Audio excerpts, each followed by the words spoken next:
to tangi latira badun nama ay nama nangi ba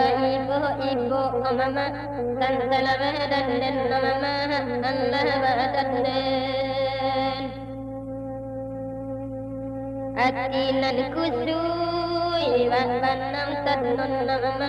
di kambang banyak lanam binas do mama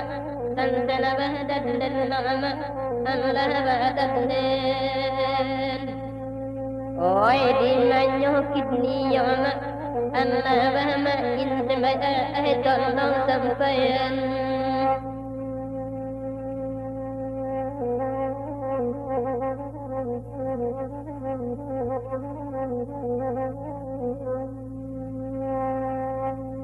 Tukanglah ame manitik kawe mama langkok sekali lajot tuangan tiganai karam badan dan mama Allah badan di dalam panen hujan kok lambe mama badan di dalam ai pasawangan notigan di manyokit ni ya mama Allah nyokit ni oi santai badan dan mama Allah badan dan sebaik tolong sampaian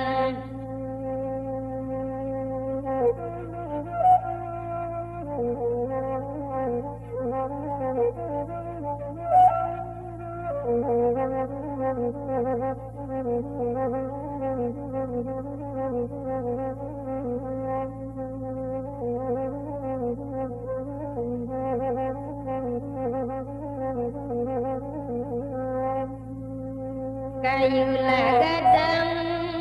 di bukit sakwi mama tanpa nandai lapan dakian mama ai pandakian juga tolong sampaian anak dagang mati tasangki mama hujan di langit ai memandikan mama ragu-ragu dan sebaik menyokit ni oi lalai kasai karang badan dan sebaik tolong sampaian